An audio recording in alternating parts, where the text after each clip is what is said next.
Let's read, let's dream. Snuggle up with me under a moonbeam. A world of wonder awaits unseen.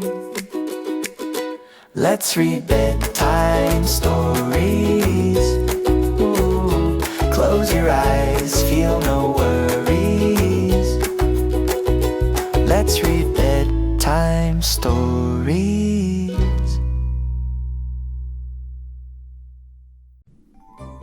Well, hello readers.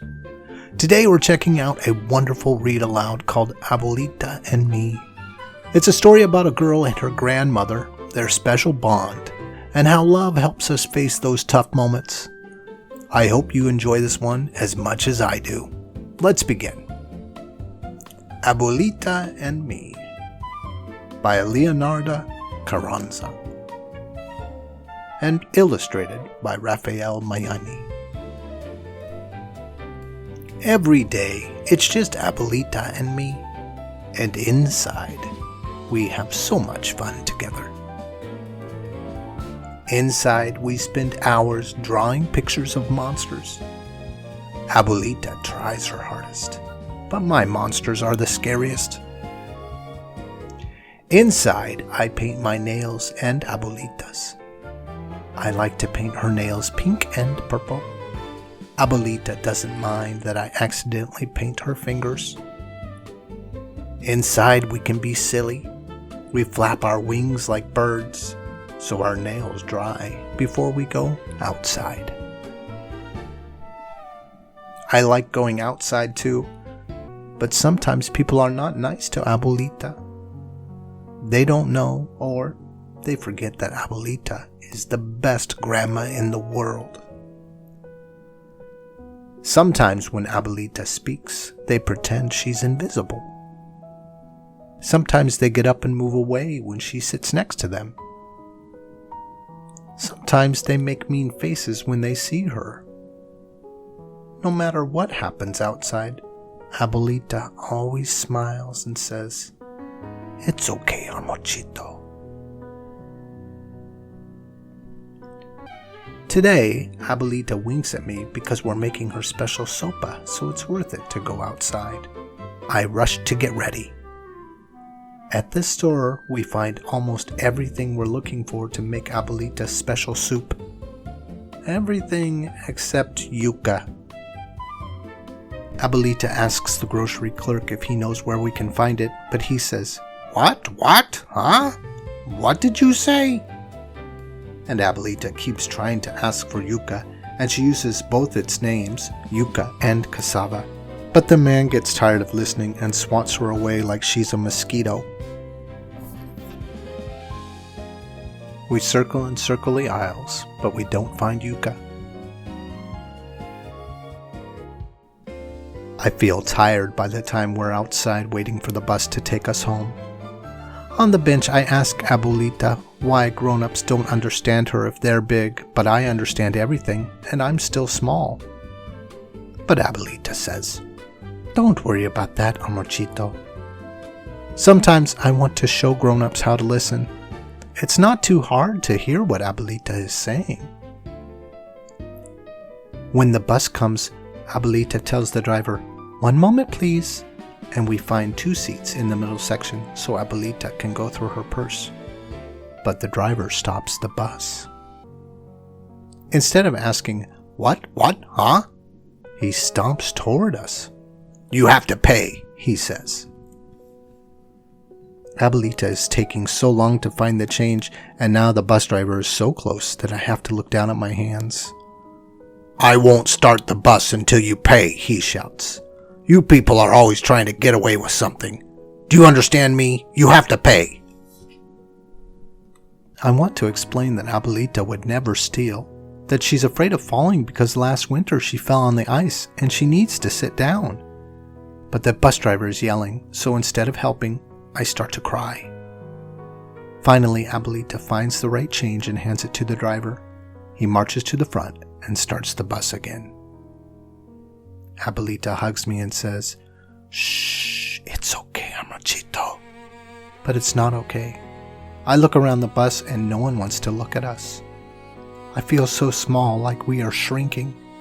like it's just Abuelita and me all alone in the world. The next day, Abuelita comes into my room with my pancakes and asks if I want to go to the library. I say no. I want to stay in bed.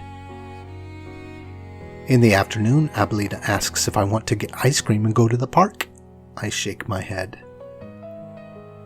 A few hours later, it's raining and Abuelita takes out our rain boots. Do you want to go splashing in the rain? She says. Abuelita says, por favor, we've been inside all day, amachito. I start to cry.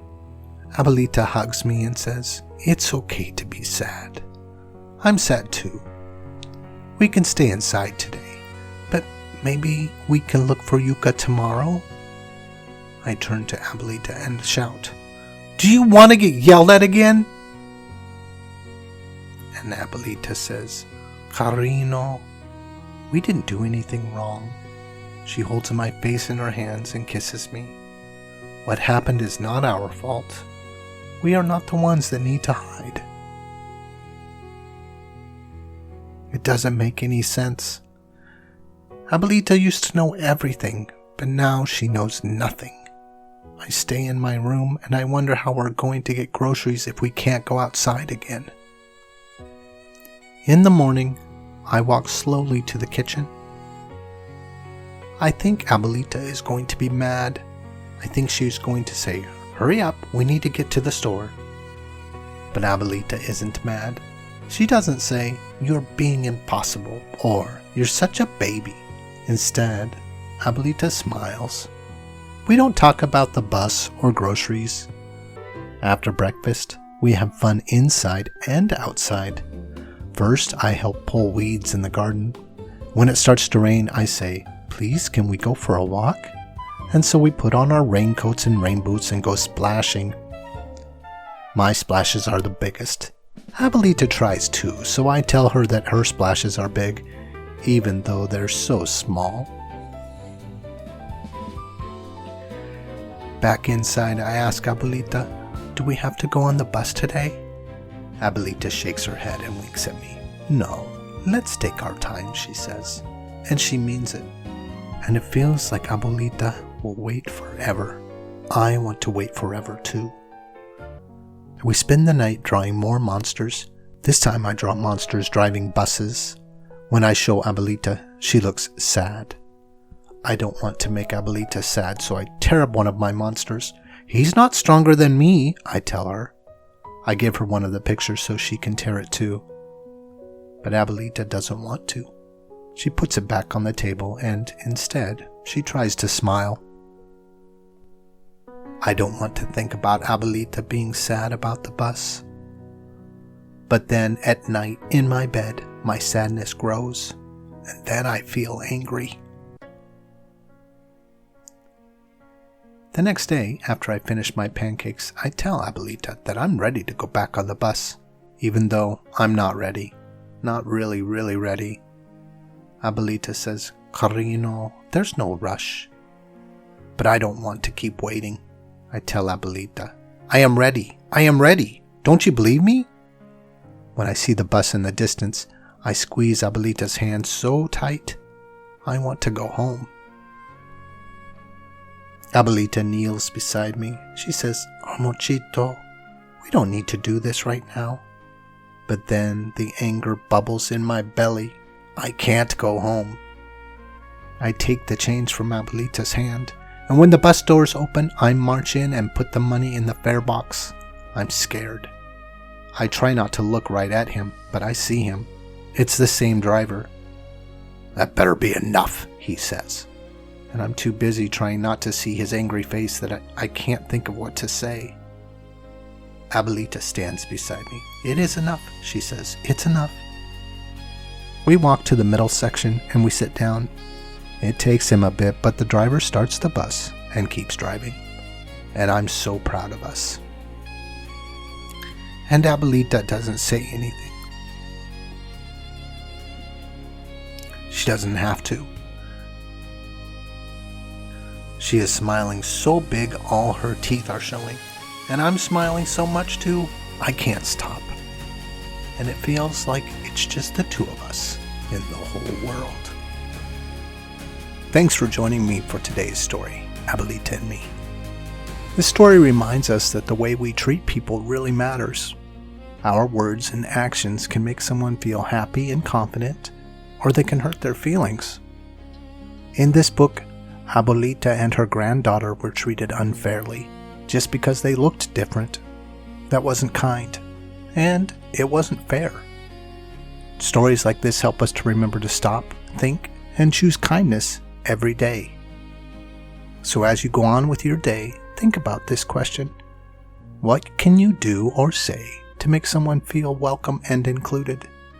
Even small actions can make a big difference. If you enjoyed the story, please like and subscribe, and tell me in the comments what kind thing you plan to do this week. Thanks for reading with me, and remember, kindness makes the world better for everyone.